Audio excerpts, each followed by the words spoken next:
Hi everyone, welcome to my YouTube channel. मैं हूं कृतिका पांडे और आज की क्लास में हम लोग पढ़ने वाले हैं ट्रिपल सी का 9th and 10th chapter in one go. अब हम 9th और 10th दोनों बोलेंगे क्योंकि ट्रिपल सी ने अपने जब से सिलेबस में अपडेशन कर दिया है तब से आप जानते हैं कि पहले जो चैप्टर 9 हुआ करते थे अब वो 10 चैप्टर हो गए क्योंकि इसने 9 चैप्टर को अब दो पार्ट में कर दिया है। जैसे पहले इस चैप्टर का नाम था overview of future skill and cyber security, अब उसने इसको ब्रेक कर दिया और ब्रेक करके उसने क्या किया कि फ्यूचर स्किल को अलग कर दिया और साइबर सिक्योरिटी को उसने अलग कर दिया है। पर हम ये 9th और 10th चैप्टर जो दोनों हैं उनको हम एक ही बार में कंप्लीट करेंगे क्योंकि इसमें जो भी मेन टॉपिक्स हैं उनको हमने उठा लिया, उन टॉपिक पे हम अच्छे से डिटेल में समझने वाले हैं। अब चाहे आप ट्रिपल सी कह ले या फिर ओ लेवल के आईटी टूल्स में जो 9th और 10th चैप्टर है, चाहे फिर आप उसकी बात कर ले क्योंकि आप जानते हैं ट्रिपल सी की बुक और ओ लेवल की जो आईटी टूल्स वाली बुक है वो दोनों ही बुक बिल्कुल सेम है, दोनों का सिलेबस बिल्कुल सेम है। तो इसीलिए इस चैप्टर को आज हम एक बार में समझेंगे। जैसे लास्ट की क्लास में हम लोगों ने 8 चैप्टर एक बार में अपना कंप्लीट किया था, वैसे ही आज हम 9 चैप्टर एक बार में कंप्लीट करने वाले हैं। तो चलिए देख लेते हैं। तो सबसे पहला इसमें है इंट्रोडक्शन टू आईओटी। इसका मतलब ये है कि आईओटी क्या होते हैं, इंटरनेट ऑफ थिंग्स क्या है, क्या चीजें होती हैं, तो ये सब हम लोग इसमें पढ़ने वाले। इसके बाद देखिए सेकंड है वीआर, वर्चुअल रियलिटी। अब ये जो वीआर और जो उसके बाद थर्ड जो है एआर, ऑगमेंटेड रियलिटी, ये हम लोगों ने सुने तो बहुत होते हैं वीआर और एआर, पर एक्चुअली इनके बीच में क्या डिफरेंस होता है ये हम कभी नहीं समझ पाते। पर इसका बहुत ज्यादातर यूज भी हो रहा है आजकल गेमिंग में या फिर किसी भी जगह जब आप घूमने टहलने जाते हैं या फिर डे टू डे लाइफ में भी आप एआर का यूज करते हैं, पर इसका एक्चुअली हम मीन नहीं समझ पाते। तो यही हम लोग आज पढ़ेंगे कि वीआर और एआर में क्या डिफरेंस है। फिर उसके बाद आर्टिफिशियल इंटेलिजेंस क्या होता है। आर्टिफिशियल इंटेलिजेंस तो वैसे बहुत बड़ा टॉपिक है, उसको जितना पढ़े उतना कम है, पर इसमें हम ये पढ़ेंगे कि आर्टिफिशियल इंटेलिजेंस कैसे वर्क करता है, ठीक है, इसके क्या क्या काम होते हैं, इससे क्या क्या हम कर सकते हैं। और इसके बाद में क्लाउड कंप्यूटिंग अगला टॉपिक। क्लाउड कंप्यूटिंग भी हम लोग अक्सर जब भी इंटरनेट के बारे में सुनते तो क्लाउड कंप्यूटिंग बहुत सुनते हैं और लोग आए दिन पूछते रहते हैं कि क्लाउड कंप्यूटिंग होता क्या है।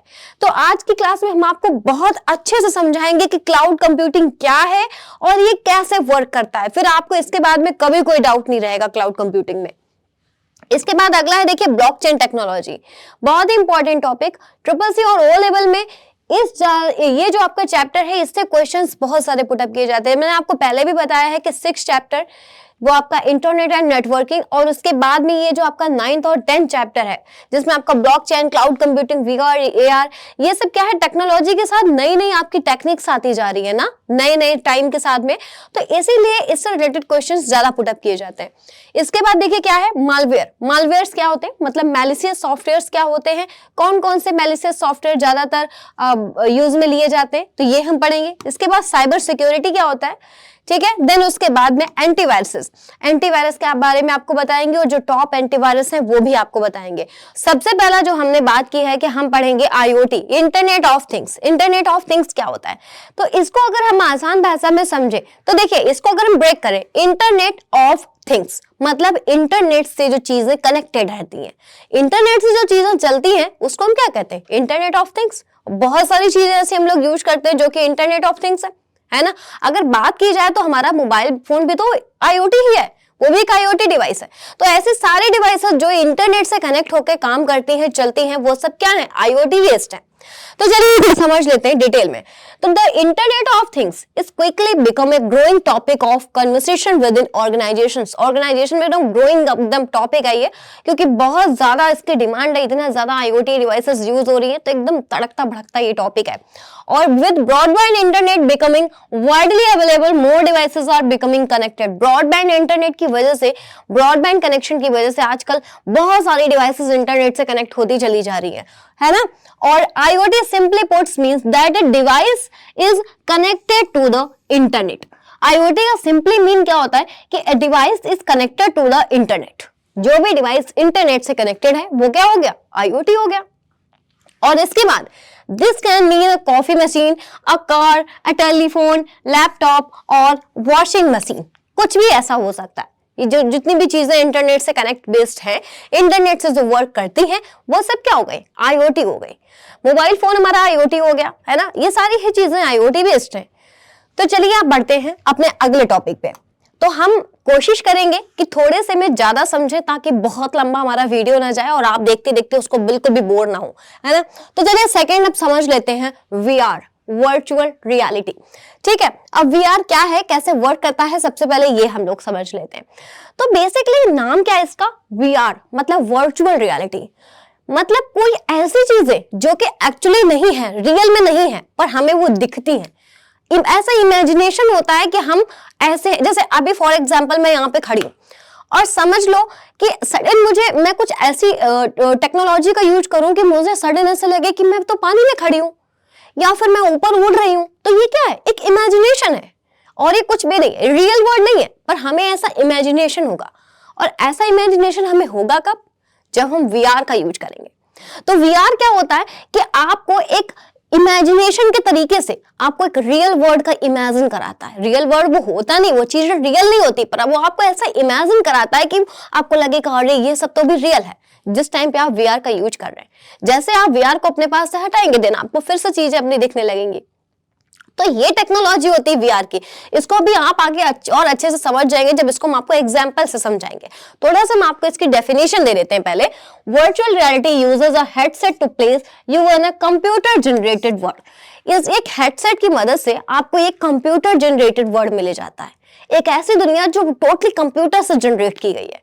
पर जब आप उस दुनिया में थोड़ी ही मोमेंट्स के लिए जब आप जाते हैं तो आपको उस टाइम पे लगेगा अरे ये तो बिल्कुल रियल है, मैं तो यही हूं, क्योंकि जब आप उसका यूज कर रहे हैं ना तो आपको ये वाला रियल वर्ड नहीं दिखता, सिर्फ आपको उस टाइम पे वही दिखेगा, आपको वही की आवाजें सुनाई देंगी, आपको सारी चीजें वही के तब उस टाइम दिखेंगे, यहाँ का कुछ नहीं दिखेगा। और ऑब्वियस है जब आप सो रहे हैं गहरी नींद में, आप सपना देख रहे हैं, तो उस टाइम पे उस सपने को आप क्या समझते हैं, रियल समझते हैं। क्या आपको एहसास होता है कि नहीं ये तो एक सपना है, थोड़ी देर के बाद ही खत्म हो जाएगा, हमारी रियल वर्ल्ड तो हमारा कुछ और है?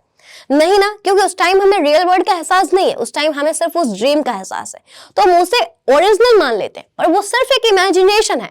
तो वैसे ही आपकी वर्चुअल रियलिटी है, वो आपको एक उसी तरीके से कैसे जोन में ले जाएगा जो आपको ओरिजिनल लगने लगेगा, आपको रियल लगने लगेगा।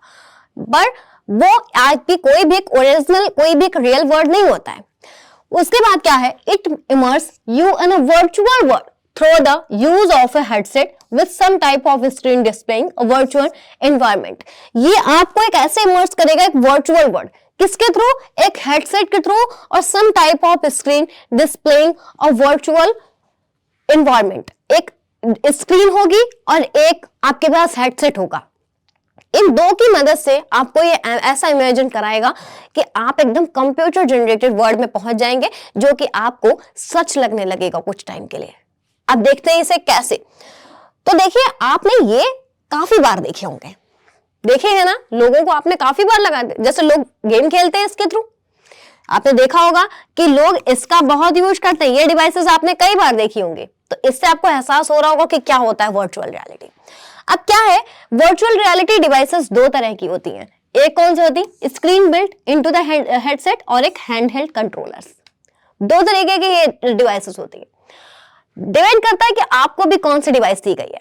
अब जैसे आप इसे देख पा रहे हैं, इस तरीके का कुछ एक ऐसा हेडसेट है जिसमें हमें कुछ नहीं दिखाई दे रहा है, इसी के अंदर ग्लासेस जो भी कुछ लगा हुआ है, हम सीधे उसी में देख रहे हैं, हम उसमें देख रहे हैं, इसमें आगे एक डिस्प्ले लगी हुई है, आप देख पा रहे हैं, ये एक डिस्प्ले यहाँ पे लगी हुई है, क्लियर है। अब इस डिस्प्ले में हमें क्या दिख रहा है, फॉर एग्जाम्पल कि हमें दिख रहा है कि हम तो पानी के अंदर खड़े हैं और हम जा रहे हैं, हम चल रहे हैं नॉर्मल पे, हम ऐसे वॉक कर रहे हैं, पर उस टाइम पे हमें क्या लग रहा है कि हम पानी में चल रहे हैं, क्लियर है। जैसे अगर हमने ये लगाया हुआ है और हम लगा के कहीं बैठ गए, हम नॉर्मल चेयर पे बैठे हैं, पर हमें कैसा इमेजिनेशन होगा कि अरे हम तो आसमान में झूला झूल रहे हैं, ऐसे टाइप वाला। तो किसी भी तरीके का इमेजिनेशन हो सकता है, आपको वो एहसास कैसा भी हो सकता है। आप इसको लगा के साइकिल के ऊपर बैठे हुए हैं, आप नॉर्मल साइकिल पे बैठे हो और आप चला रहे हैं, पर आप इसे लगाए हैं तो आपको कैसा इमेजिनेशन होगा कि अरे आप तो जंगल में साइकिल चला रहे हैं, क्लियर है। तो ये इमेजिन आपको कराता है, उस जब आप ये लगाए हुए हैं तो देख रहे हैं आप, आपको कुछ भी और दिखेगा ही नहीं, आपको रियल वर्ल्ड कहीं से भी नहीं दिखाई देगा, आपको सिर्फ वही दिखेगा जो सामने उस डिस्प्ले में आ रहा है बराबर हमारी आंखों के सामने, और वही आ रहा है, और वहीं पे जो आवाजें होंगी वही आपको सुनाई भी देंगी। आप देख रहे हैं एक इसमें ईयरफोन टाइप का भी है ना। तो इसी तरीके से आपको एक हेडसेट मिल रहा है जिसमें आपको आई और ईयर दोनों कवर कर रहा है, वही दिखेगा जो इसमें आ रहा है, वही सुनेगा जो उसमें आ रहा है। जब जैसे ही आप इसको निकालते हैं, आपका रियल वर्ल्ड आपके सामने आ जाएगा, उस टाइम पे पर वही दिखेगा जो आप उसको इमेजिन कर रहे हैं। ऐसे ही आपका एक हैंडहेल्ड कंट्रोलर होता है, इसकी मदद से भी होता है। आप इसमें गेम भी वगैरह खेल सकते हैं। आपको ऐसा लगेगा कि अरे आप ही जा रहे हैं उसमें, है ना, आप ही स्क्रीन के अंदर जा रहे हैं, पर आप इससे कंट्रोल कर रहे हैं अंदर का। तो यही कुछ होती है वर्चुअल रियलिटीज। इन्हीं को हम कहते हैं वर्चुअल रियलिटी, जो कि एक्चुअली नहीं है पर एक्चुअली होने का इमेजिनेशन देते हैं आपको। क्लियर है? ठीक है, अब आगे देख लेते हैं कि फिर अगर ये VR है तो फिर AR क्या होता है, ऑगमेंटेड रियलिटी क्या होती है।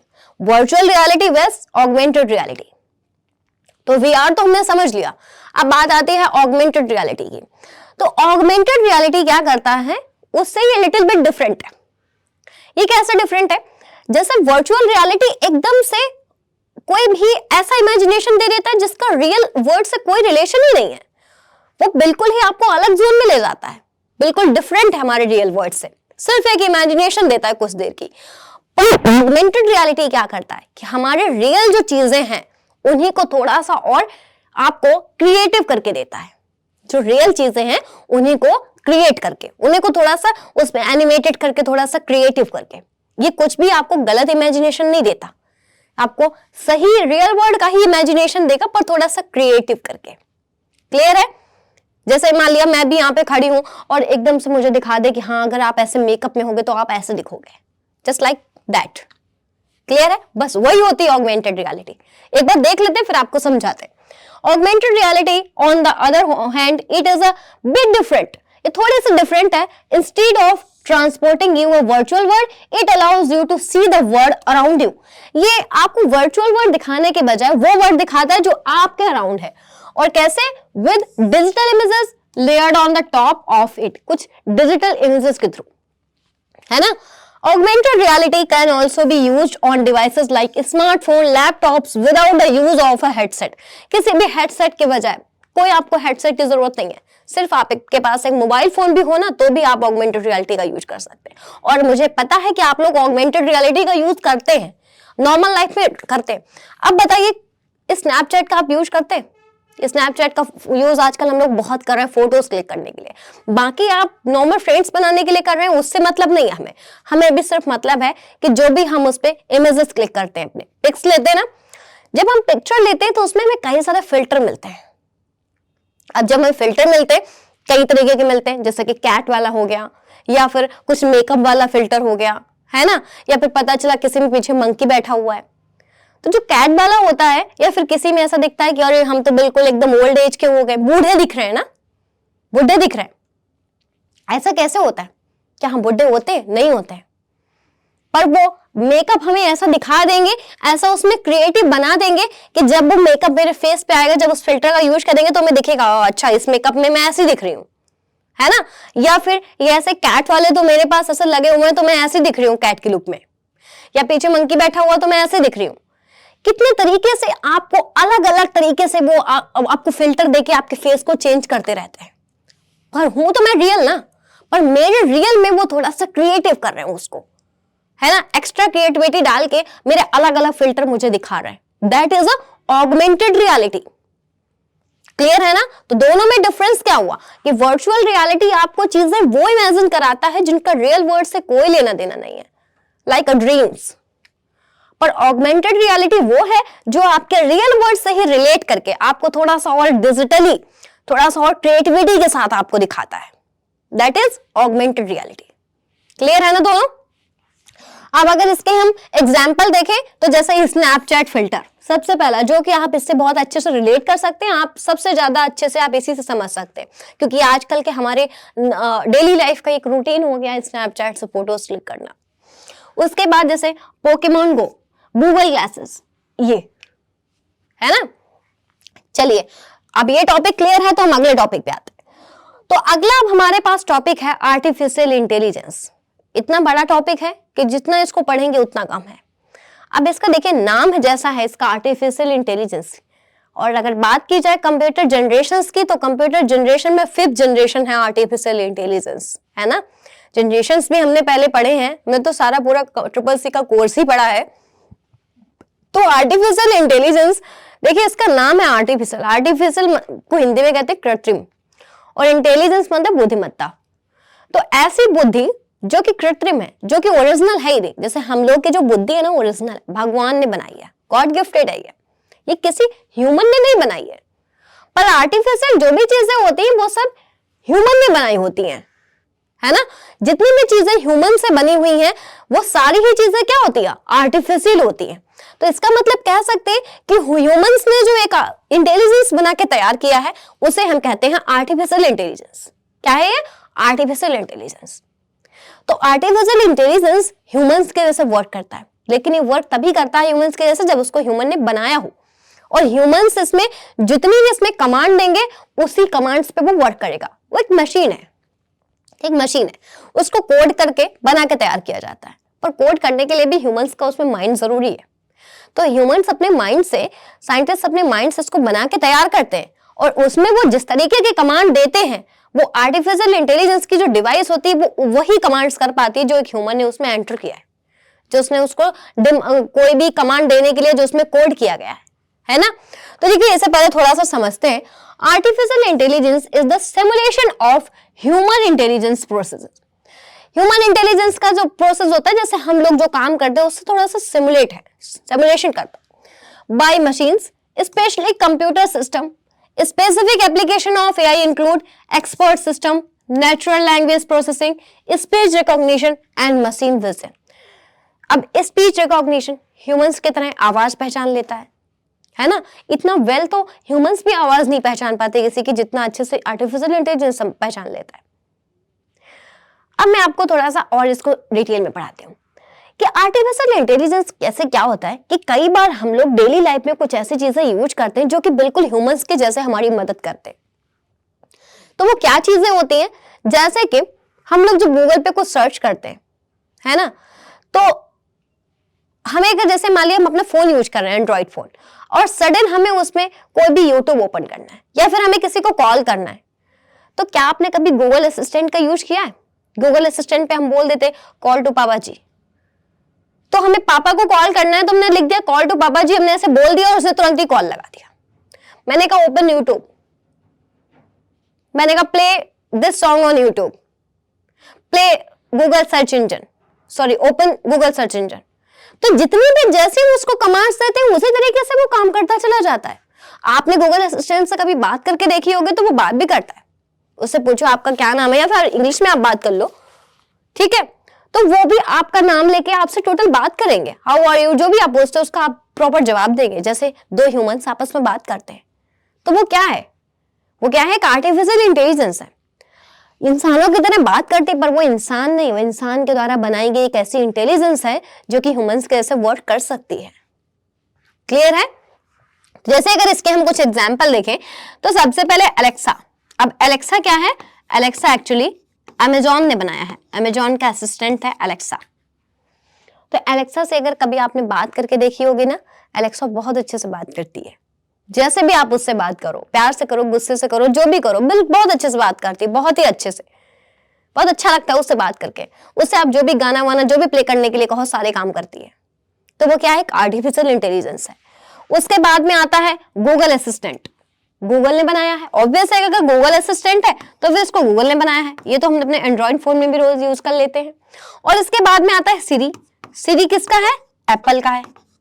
तो इस तरीके से कुछ होती है आर्टिफिशियल इंटेलिजेंस। और आर्टिफिशियल इंटेलिजेंस बनाने का मेन मोटो ये है ताकि ह्यूमंस जो काम में बहुत ज्यादा हम लोग टाइम लेते हैं उस काम को कम से कम देर में किया जाए, कम से कम टाइम में। जो काम हम लोग बहुत ज्यादा टाइम लेके मतलब काफी टाइम में कर पाते हैं और उसको फिर भी हम 100% परफेक्ट नहीं कर पाते हैं, आर्टिफिशियल इंटेलिजेंस उसी काम को बहुत ही कम टाइम में और एकदम 100% बिना किसी एरर के परफेक्शन के साथ करते हैं। तो एक तो ह्यूमंस जब काम करते हैं तो 8 घंटे के बाद हम लोग काम नहीं कर पाते फिर, लेकिन आर्टिफिशियल इंटेलिजेंस को वो तो अगर आप मशीन अगर आप उसको काम करने के लिए दोगे तो फिर वो 24 आवर्स काम करता रहेगा, उसे कभी कोई थकान नहीं होगी। तो बेसिकली प्रोडक्टिविटी को बढ़ाने के लिए आर्टिफिशियल इंटेलिजेंस का यूज किया जाता है ताकि और प्रोडक्शन हो। क्लियर है ना? चलिए, तो यही मेन मोटो है आर्टिफिशियल इंटेलिजेंस का कि और प्रोडक्शन हो और चीजें अच्छी हो जाए, है ना। अब देखते हैं works of artificial intelligence. Artificial intelligence के काम क्या क्या होते हैं? तो देखिए आर्टिफिशियल इंटेलिजेंस के मेन सबसे पहला काम है Google maps and ride hailing applications. अब देखो क्या होता है कि जब भी हम कहीं बाहर जाते हैं, हमें वहां के रास्ते नहीं पता होते नई जगह के। अगर जब यही हमारा गूगल मैप नहीं था तो सोचिए हमें कितना डिफिकल्ट हो जाता था किसी जगह पे पहुंचने में। कितने लोगों से हम पूछते हुए जाते थे, कई बार लोग हमें गलत रास्ते भी बता देते थे क्योंकि उन्हें भी शायद नॉलेज नहीं होता था। तो फिर हम लोग घूमते घामते हम शायद अगर हम 4 घंटे का कोई दूरी तय करके जा रहे हैं तो कम से कम हमें 2 घंटे वहां लोकेशन ढूंढने में लग जाता था। आज गूगल मैप की वजह से आप कहीं भी चले जाओ, देश विदेश कहीं भी, आपको कहीं भी किसी से भी पूछने की जरूरत नहीं है। ह्यूमन से भी बहुत ज्यादा बेटर तरीके से आपको हर एक जगह का रास्ता बताएगा 100% परफेक्शन के साथ में, है ना। उसके बाद देखिए क्या है, face detection, face detection and recognition. Face detection मतलब आप जब अपने फोन में आप फेस लॉक लगाते हो, फेस लॉक जब आप लगाते हो पूरा मुंह कवर भी कर लो ना, सिर्फ आप आंखें दिखा दो आपको पहचान लेगा वो। कोई और अगर मुंह कवर कर, कोई और अगर मुंह खोल के भी सामने से खोलता तो फेस लॉक नहीं खोलता। हम पूरा अगर फेस कवर करके सिर्फ आंखें भी दिखा देना तो भी वो डिटेक्ट कर लेता, ह्यूमन से भी अच्छे से।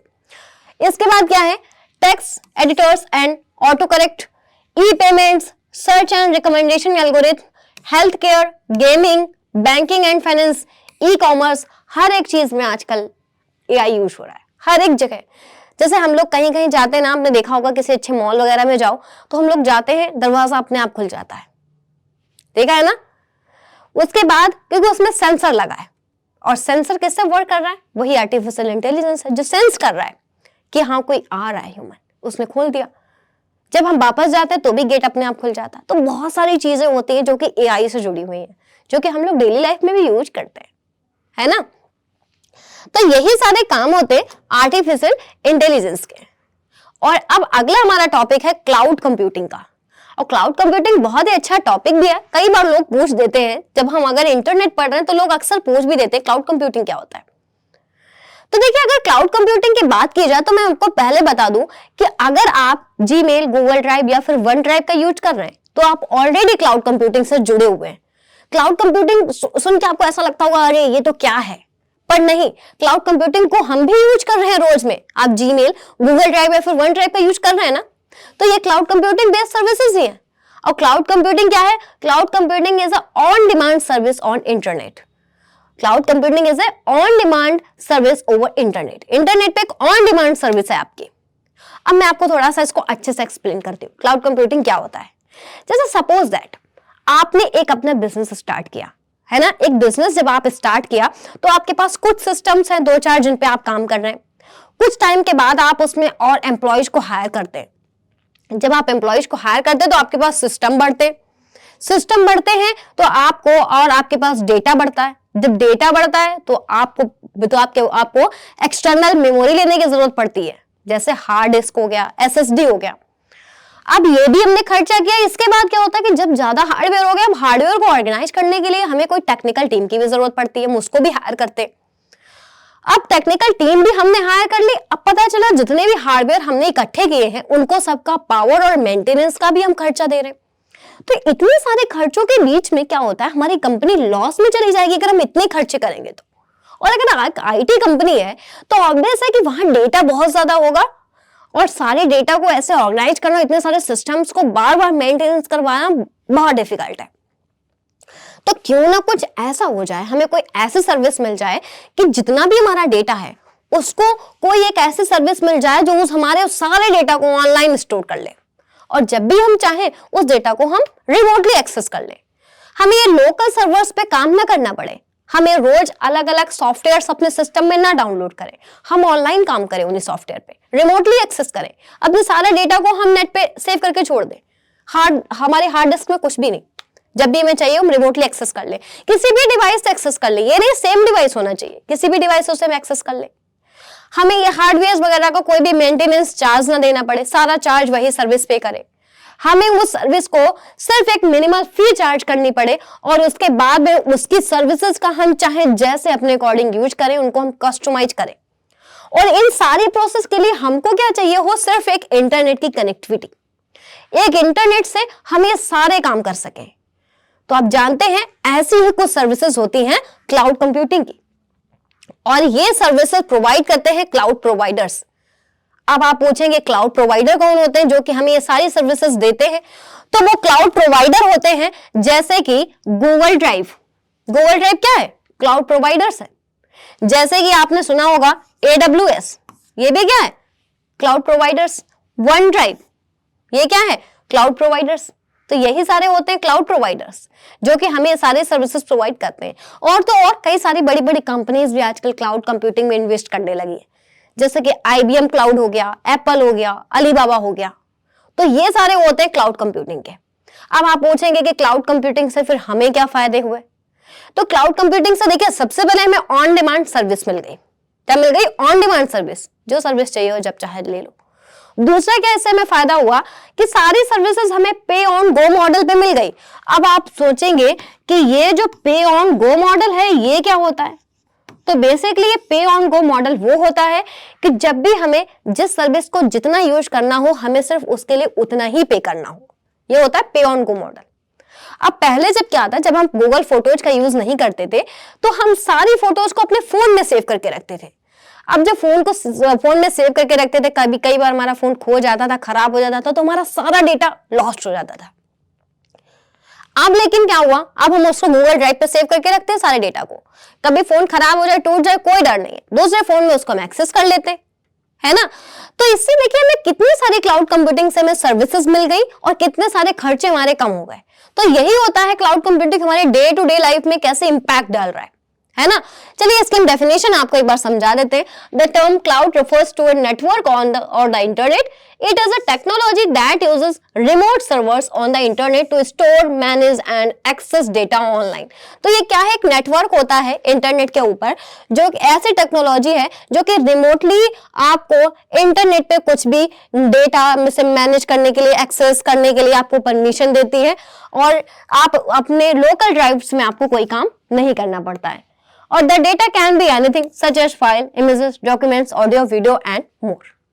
तो फिलहाल जैसे मैंने एग्जांपल से समझा, आई होप आप लोगों को क्लाउड कंप्यूटिंग तो क्लियर हो गया होगा कि क्या क्लाउड कंप्यूटिंग होता है। आगे से आपसे अगर कोई भी कहे कि क्लाउड कंप्यूटिंग क्या होता है, क्या आप यूज करते हैं, तो आप कहेंगे हाँ मैं यूज करता हूँ, क्योंकि मैं गूगल ड्राइव का यूज कर रहा हूँ, क्योंकि मैं नेटफ्लिक्स का यूज कर रहा हूँ, उस पर मैं वीडियोज देख रहा हूँ, मैं अमेजॉन प्राइम पे वीडियोज देख रहा हूँ, तो भी मैं क्लाउड कंप्यूटिंग का यूज कर रहा हूँ। तो ये सारी ही सर्विसेज क्लाउड कंप्यूटिंग की होती है। क्लियर है ना। तो अगला अब है ब्लॉकचेन। अब ये ब्लॉकचेन क्या होता है ये पहले समझना है। तो देखिए ब्लॉकचेन अगर इसको ब्रेक करें तो इसका मतलब कुछ ब्लॉक्स की एक चेन, जैसे हम इस तरीके से कह सकते हैं कि मान लिया ये कुछ इस तरीके के ब्लॉक्स हैं और ये ब्लॉक्स जो है ये सब एक चैन से इस तरीके से कनेक्टेड है और इस चैन पे सारे ब्लॉक्स हैं। क्लियर है।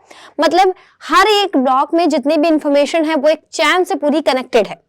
अब देखो होता क्या है, अंडर द टेबल बहुत सारे ऐसे करप्शंस होते हैं जिसमें ब्लैक मनी का ट्रांसफर किया जाता है, पर वो ब्लैक मनी में जो ट्रांसफर किया जाता है उसका कहीं डेटाबेस भी बना के रखा जाता है, मगर हम उस डेटाबेस पे भरोसा नहीं कर पाते, वो रिलायबल नहीं होते। क्यों नहीं होते? क्योंकि बात ये होती है कि मान लिया ये जो भी डेटाबेस है, अब इसका जो एक्सेस है वो एक किसी के पास है, वो उसका एडमिन है। अब ये एडमिन जब चाहे इस डिटेल को चेंज कर सकता है, इसमें जब भी चाहे कोई भी इसमें चेंजेस वो कर सकता है ना। पर हम उसको नहीं समझ सकते, हम नहीं जान सकते कि उसमें कोई चेंजेस किए गए।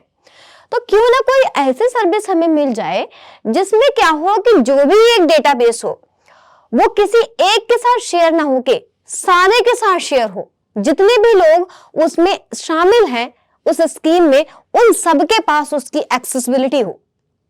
क्लियर है ना। तो ताकि जब भी वो एक पर्सन इसमें कुछ भी चेंज करे तो उन सारे ही लोगों को पता चल रहा है कि उसमें कुछ चेंज हो रहा है और वो एक पर्सन ऐसे वो कोई चेंज भी ना कर पाए, उसे चेंज करने के लिए भी सबकी परमिशन लेनी पड़े, है ना। एक मेजॉरिटी का जो फिर वोट आएगा कि वो डिटेल चेंज करनी चाहिए कि नहीं, तभी वो काम हो पाए। जैसे फॉर एग्जांपल है क्या कि मान लिया एक कोई भी शॉपकीपर है, ठीक है, अब वो अपनी शॉप का जितना भी डेटा है उस डेटा को वो हर एक ब्लॉक में अलग अलग सेव करके रख रहा है कि कब हमने कितना सामान खरीदा, कब हमने कितना सामान बेचा, तो उसने अलग अलग अपने लेजर में वो सबको लिखता चला जाता है। उस लेजर को हम लोग कहते हैं ब्लॉक, मतलब खाता वही। लेजर मीन्स खाता वही। तो वो सारा भी जितना भी डेटा होता है वो सब उसको एक खाता वही में नोट करता चला जाता है अलग अलग लेजर्स में। अब वो जो अलग अलग लेजर्स होते हैं उन लेजर को ही हम कहते हैं बेसिकली ब्लॉक।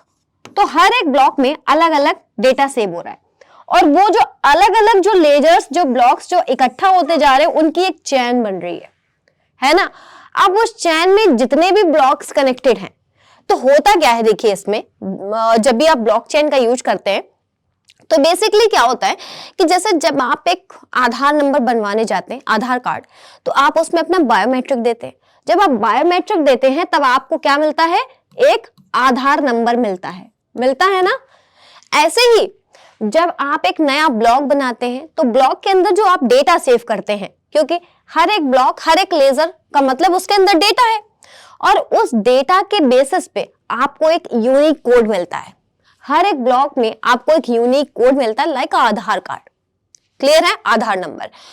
अब क्या है, जितने भी ब्लॉक्स हैं सबका एक एक कुछ न कुछ यूनिक कोड है और इसका एक्सेस सबके पास है। अब अगर कोई भी पर्सन इसमें कोई किसी भी डेटा को चेंज करना चाहेगा तो वो कैसे करेगा, क्योंकि हर एक ब्लॉक तो दूसरे ब्लॉक से कनेक्टेड है। ये इसका डेटा इसमें, इसका डेटा इसमें, इसका डेटा इसमें, इसका डेटा इसमें, इसका डेटा इसमें। अगर वो मान लिया इसमें कोई चेंजेस कर रहा है तो वो चेंजेस इसमें भी होंगे, इसमें हो रहे तो वो चेंजेस इसमें भी होंगे, फिर इसमें भी होंगे, इसमें भी और इसमें भी। तो कोई भी यूजर ऐसे इसमें कोई चेंजेस नहीं कर सकता। अगर उसको कोई चेंजेस करने हैं तो वो उस नेटवर्क में कनेक्टेड होंगे, उनसे वोटिंग करवाएगा और फिर मेजोरिटी का जो भी वोट आता है कि चेंजेस होने चाहिए या नहीं, तो ही उसमें कोई चेंजेस हो सकता है। अगर मेजोरिटी ने कहा कि चेंजेस नहीं हो सकते तो फिर नहीं होगा। इसके लिए उसको 50% से ज्यादा अपना नेटवर्क शेयर करना पड़ेगा जिसको चेंज करना है, और उसको मेजोरिटी की वोटिंग चाहिए होगी, तभी उसमें कोई चेंजेस हो सकते हैं। तो इसी तरीके से आपका काम करता है क्या, ब्लॉकचेन टेक्नोलॉजी। और जो ब्लॉकचेन टेक्नोलॉजी है वैसे तो वो 1990 के समथिंग आई थी। कब आई थी, 1990 के समथिंग। लेकिन अगर हम मेनली बात करें कि कब से ये ज्यादातर ब्लॉकचेन जो है ये ट्रेंडिंग में कब से आई है, तो ये ब्लॉकचेन ट्रेंडिंग में आई है लगभग 2009 से।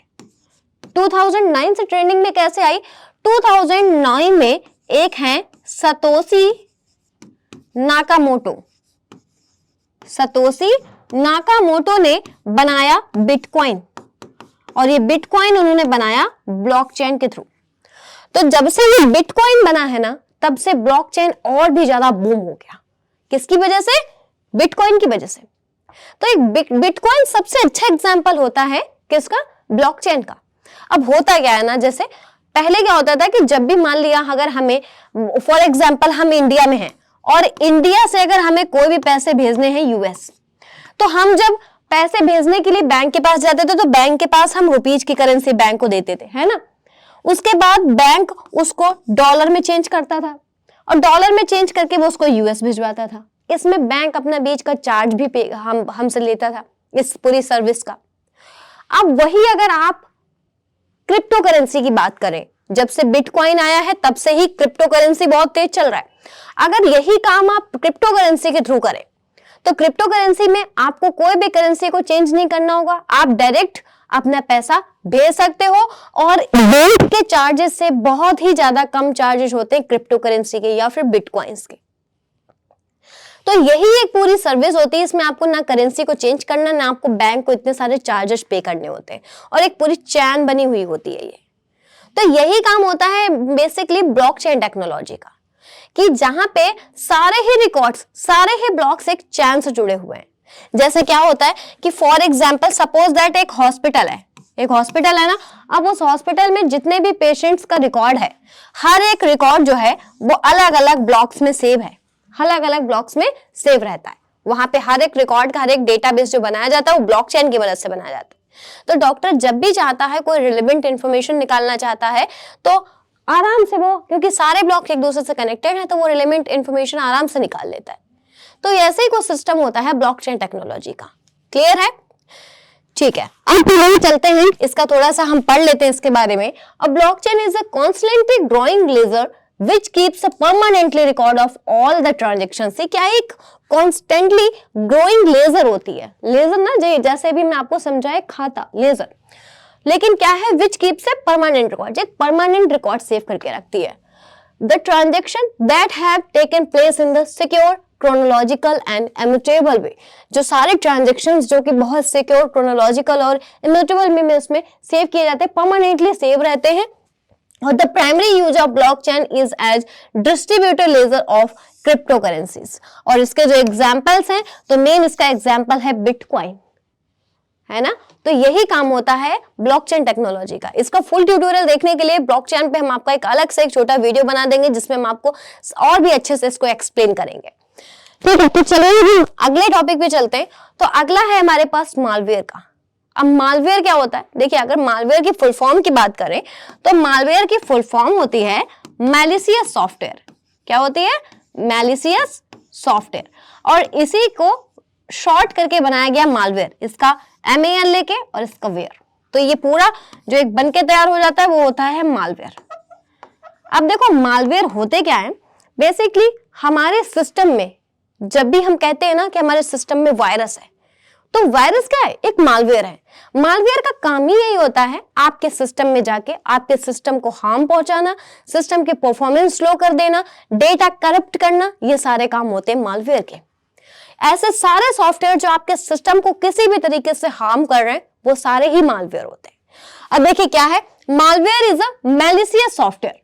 It can be defined as a special kind of code और एप्लीकेशन। ये कोई एक कोड भी हो सकता है और कोई एक एप्लीकेशन भी हो सकती है। Application specifically developed to harm electronic devices. Specifically ये सिर्फ इलेक्ट्रॉनिक डिवाइसेस को हार्म करने के लिए ही बनाया जाता है ना। और इसके बाद it can damage the data and resources, it causes error and slow down the performance. ये आपके डेटा और रिसोर्सेज को डैमेज करता है और साथ में आपके सिस्टम के परफॉर्मेंस को स्लो करता है। तो यही काम होता है मैलिशियस सॉफ्टवेयर का। और यही जो हैकर क्रैकर है वो यही मालवेयर का ही यूज करते हैं। किसका यूज करते हैं? मालवेयर का। और मालवेयर आपके सिस्टम में कैसे आ सकता है? जैसे कि फॉर एग्जांपल, आप आए दिन देखते हैं ना व्हाट्सएप पे आते रहते हैं, अमेजॉन आपको फ्री में रिचार्ज दे रहा है, फ्री में आपको कपड़े दे रहा है। ये सब क्या है? कुछ नहीं है, पागल बनाने के एक तरीके हैं। प्ले स्टोर से आप कोई भी एप्लीकेशन डाउनलोड कर लेते हैं, क्लीन फाइल, क्लीन जंक, पता नहीं क्या क्या। ये फाइल आपको दिखने में ऐसे लगते हैं, ये सॉफ्टवेयर आपको ऐप पे देखने में ऐसे लगेंगे, अरे ये तो मेरे सिस्टम को क्लीन कर देंगे, लेकिन नहीं, वो एक्चुअली क्लीन नहीं करते। इसमें से कई सारे सॉफ्टवेयर ऐसे होते हैं जो कि खुद ही एक मालवेयर होते हैं, पर आप नहीं समझ पाते। तो मालवेयर्स की अगर बात करें, सम एग्जांपल ऑफ मालवेयर्स, तो मालवेयर बेसिकली कौन कौन से हो सकते हैं? जैसे कि एक आपका वायरस हो सकता है, ट्रोजन हो सकता है, वॉर्म्स हो सकता है, स्पाईवेयर हो सकता है और कीलॉगर्स। ऐसे और भी कई सारे मालवेयर्स होते हैं। तो ये ज्यादातर 5 मालवेयर्स जो लोग यूज करते हैं उनके नाम है। तो बेसिकली होता क्या है ना कि जब भी आपको कोई अननोन पर्सन कोई मेल भेजे, कोई उसके साथ कोई अटैचमेंट भेजे, तो आप जब तक उसको जानते ना हो, आप उस अटैचमेंट को ओपन ना करें। आप किसी भी अननोन लिंक को आप विजिट ना करें। किसी भी वेबसाइट पे ऐसे नहीं पहुंच के किसी ने भी भेज दिया और हमने उसको तुरंत ही विजिट कर लिया। तो इन सब चीजों से ज्यादातर हमारे सिस्टम में वो आते हैं मालवेयर। और इसके साथ ही साथ जैसे कुछ चीजें ऐसी भी, अगर किसी के सिस्टम में कोई मालवेयर है और आपने अगर उससे कुछ भी डेटा लिया है, तो उस डेटा से भी आपके सिस्टम के अंदर मालवेयर आ जाता है। और मालवेयर की आप अगर पहचान करें तो आप कैसे जान सकते हैं कि आपके सिस्टम में मालवेयर है? इससे क्या होगा कि आपकी स्क्रीन पे कुछ ऐसे कुछ अननोन न्यूज आने लगेंगी जिन्हें आप नहीं चाहते, अनवांटेड। इसके साथ ही साथ आपके सिस्टम की परफॉर्मेंस बहुत स्लो हो जाएगी। किसी भी एप्लीकेशन वगैरह को आप ओपन करेंगे तो वो बहुत स्लोली ओपन होगी। तो ये सारे कुछ रीजंस हो सकते हैं। आपका डेटा जो है वो धीरे धीरे आपका सारा डेटा जो होगा वो लॉस्ट होने लगेगा। तो ये कुछ पहचान होती है मालवेयर की। अब बात आती है कि इन मालवेयर से अगर बचना होगा तो कैसे बचना होगा। तो इसी के लिए अब हमारा जो नेक्स्ट टॉपिक है वो है साइबर सिक्योरिटी। तो उन्हीं सारे मालवेयर से, इन्हीं सारे हैकिंग, क्रैकिंग, स्पैमिंग से जो हम अपने डेटा को जो सिक्योर करते हैं उसको हम कहते हैं साइबर सिक्योरिटी। और ये जो मालवेयर्स वगैरह होते हैं या फिर जो आए दिन हमारे डेटा हैक होते रहता है, क्रैक होता रहता है, तो ये सबको कहते हैं साइबर क्राइम।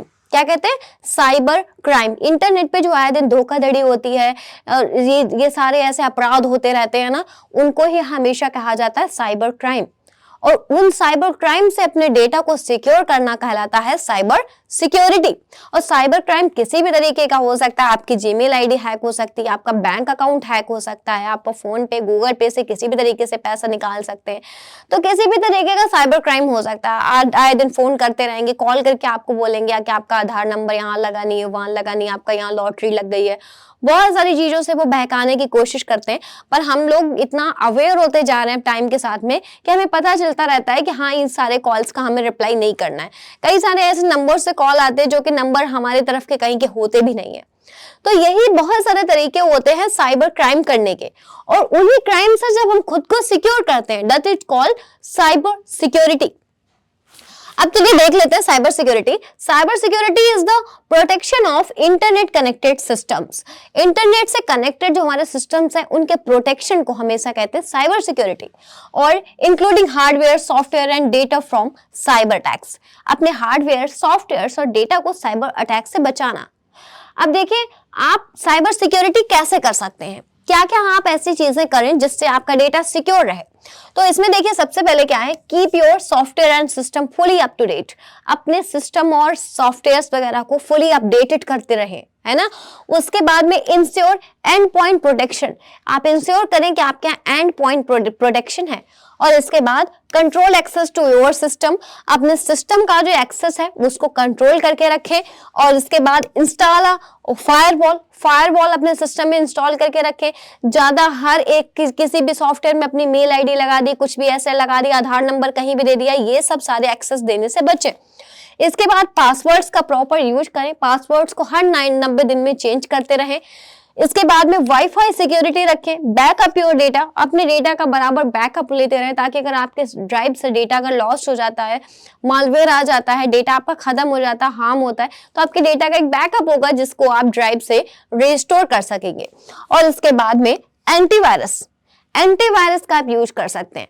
अब ये एंटीवायरस होते क्या है, चलिए अब ये समझ लेते हैं। तो एंटीवायरस देखिए, हमेशा जब भी हम लोग बात करते हैं एंटी के, तो हम कहते हैं ना कि वो तो हमारे एंटी हैं।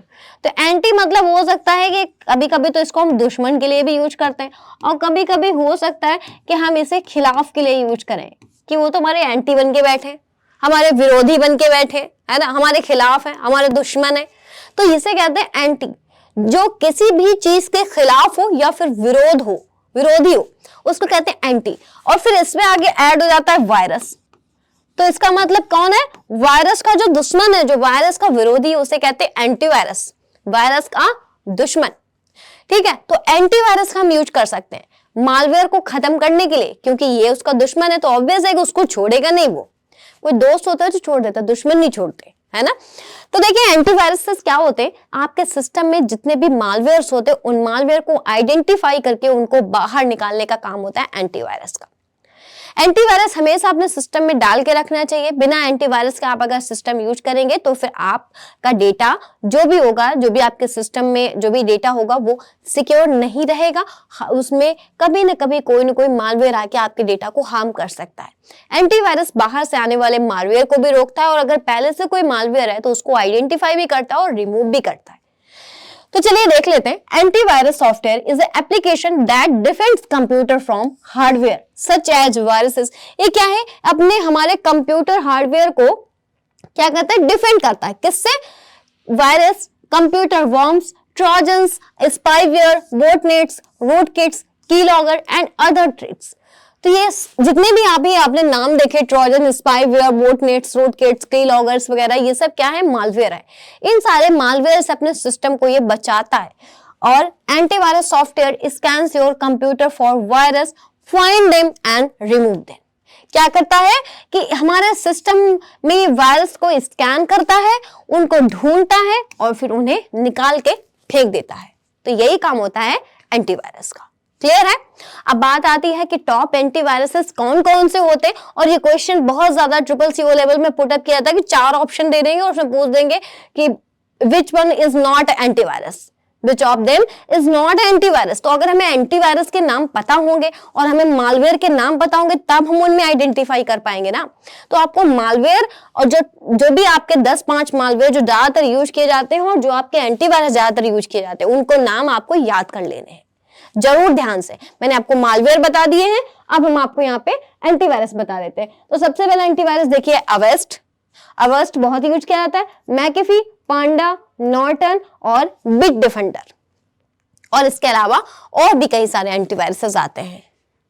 तो ये होते हैं टोटल हमारे एंटीवायरसेस। तो आपने देखा कि आज के हमने क्लास में सारे जितने भी टॉपिक्स थे, ज्यादातर 9 और 10 चैप्टर में जितने इंपॉर्टेंट टॉपिक थे सारे हमने कवर कर लिया। अगर कोई टॉपिक मिसिंग है या फिर कोई भी चीज, अगर आप किसी भी चीज में अगर आपको डाउट है तो प्लीज आप हमें कमेंट करके जरूर बताएं। वीडियो पसंद आया तो लाइक, शेयर और मेरे चैनल को सब्सक्राइब जरूर कर दें। मिलेंगे हम लोग नेक्स्ट वीडियो में। Till then keep learning and exploring.